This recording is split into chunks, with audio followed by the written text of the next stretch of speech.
Starboard is when facing the helm on the right hand side of the boat.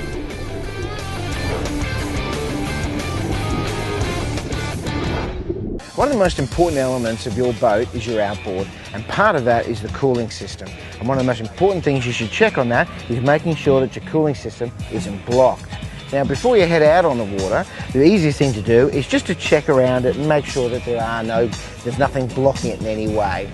What can occur when you're heading out on the water is that you can get bags that get caught around this cooling system. And that can actually cause the water to stop getting up into the motor and keeping it cool, which can damage the motor. Importantly, you should make sure the insurance company you're with does cover you for that occurrence.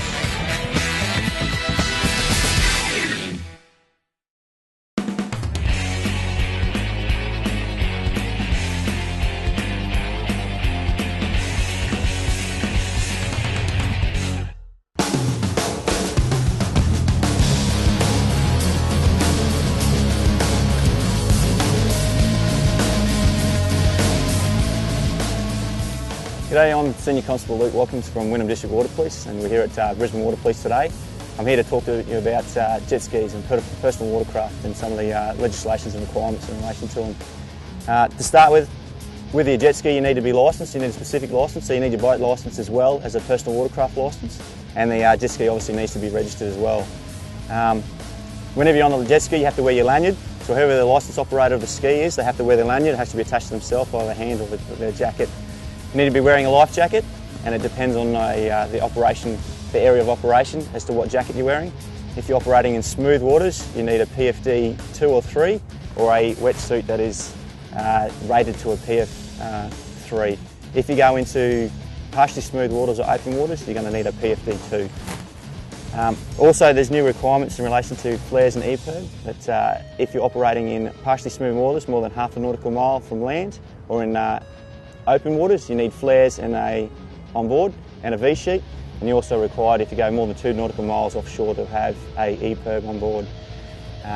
There's also a lot of rules and regulations with distances, but the main ones you probably need to remember is if you're doing more than 6 knots, you need to be 60 metres of swimmers in the water or anchored vessels, and if you're travelling more than 10 knots, you have to do 30 metres of any other vessel. For more information on distances, you can go to the MSQ website and it'll have all the distances and regulations there.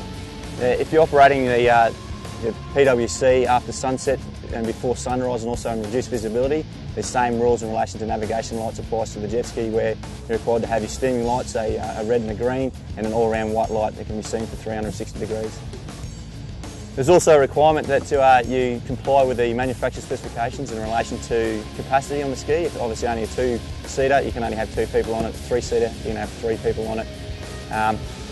You should have a capacity label on the ski as well. It'll also inform you of how many people you can have on the ski, as well as a Ride Smart sticker that also gives you your rules and regulations in relation to distance and other important information.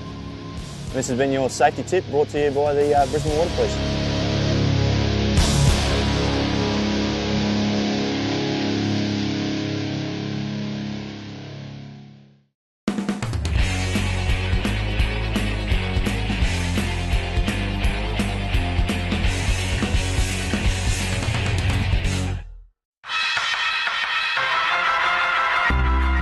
Every boat manufactured and sold in the country must meet set standards and guidelines, no different to what you expect when you purchase a car or a house.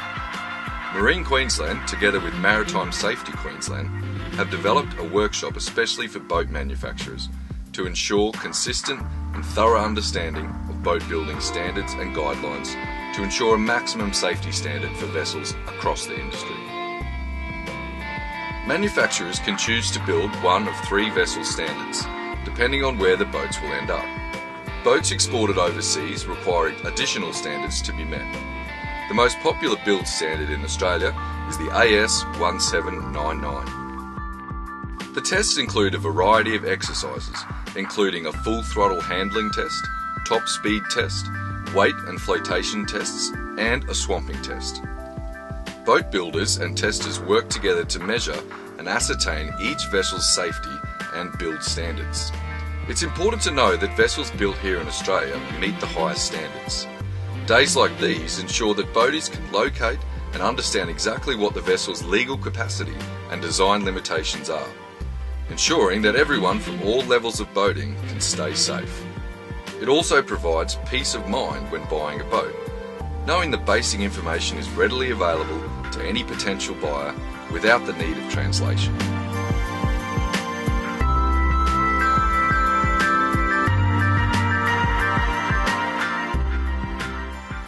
We catch up with Nathan Nichols of Cruisecraft to talk about the importance of days like today. The first two tests that we did today was our manoeuvrability test. That's where, with the boat at its wide open throttle, needs to pass through a particular staged buoy set to make sure that it is going to be safe with that horsepower and not throw anybody about in the vessel. And the second one we did was the stability test, where we make sure that, as their builder's plate states, that the boat is capable of carrying 6 people, that we could put all 6 people in that boat and know that you're going to be safe when you're underwater. I'm very happy with today's results.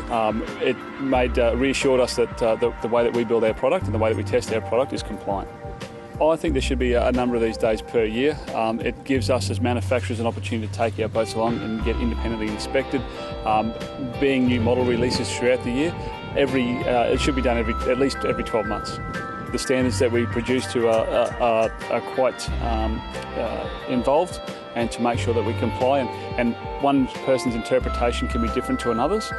So to make sure that we do comply with what is the law is important for our business. Yes.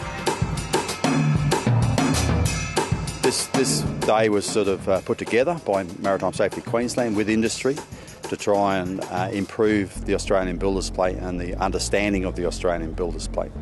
So today we've done some swamp testing on the boats to give the guys an idea of how the swamp test should be done under the Australian standard 1799 and under the guidelines with that standard, and also with the manoeuvrability and speed trials to give us an understanding of making sure that the industry understand how the standard is imposed on them. We're trying to achieve a safety standard throughout the whole of industry, working with Marine Queensland, also the boat manufacturers, to ensure that everyone understands what their obligation is to ensure public safety. The boats today, to say, we're all well proven boats. They've all been in the industry for a long time. We have one new one set up behind us today. He came down to get some information from us and also get an understanding of how he applies the standard to his boat and what we thought of it and how he could achieve a better safety factor in that boat.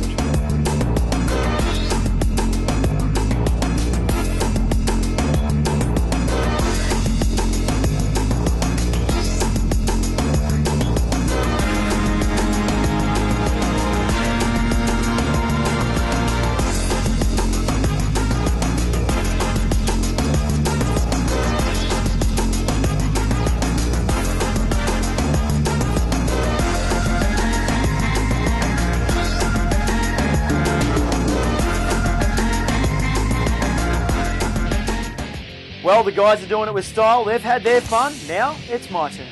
Now, you might remember back to last season, I don't have a very good track record when it comes to wakeboarding. I think it was about 4, maybe 5 attempts trying to get out of the water. As we saw before, the pro amateurs, these guys nail it. Big airs, I don't even know what they're doing half the time. Rodeo clowns, whatever it is. It looks good. If I can get out of this water, I'm doing well. And Bobby, our camera lady, reckons that she'll give me a carton of beer. So, good incentive there. And I've been told you can't get hurt in the air.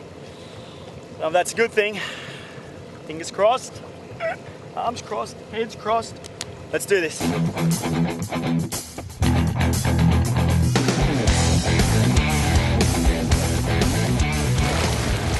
far, so good. Good start. Just going to ease you up, right? Remember what I said, don't try and pull the rope in, just keep your arms pretty straight.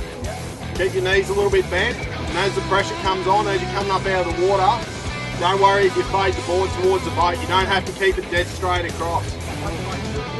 You don't have to, you can just let it find its own track a little bit. Don't fight it too much.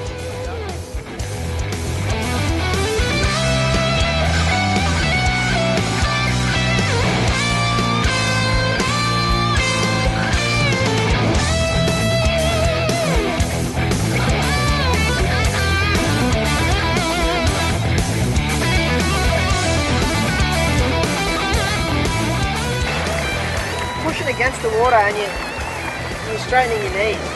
Just keep them up so then you don't have to push against the water at all because it's on your chest. So it should kind of like lift me up. Yeah, it's just going to lift you out of the water. Yeah. So it shouldn't be hard at all. You just need to let it pull you out. You don't want to fight it at all.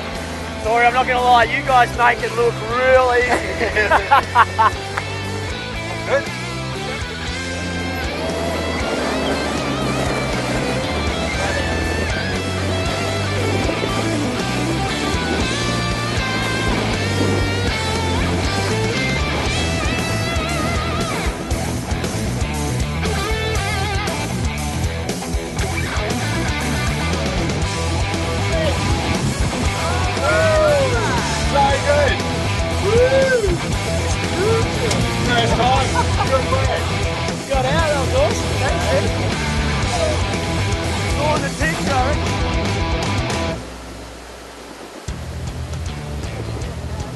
Are you kidding me? I got to go back in already? Come on, I was having so much fun. All I want to do is land my last trick.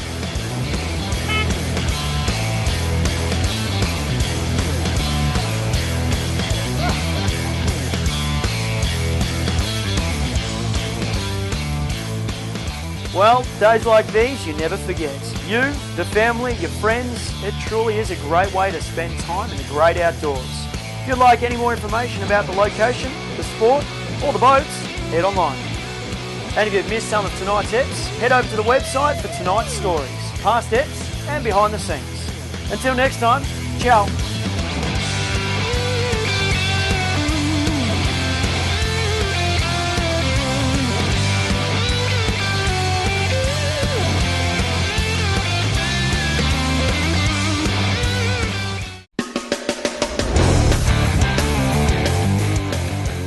Join us next week. We head to Redland Bay for this year's fishing competition. We hoist the mainsail and get set sailing. And we meet up with Matt and Chris for more boating tips.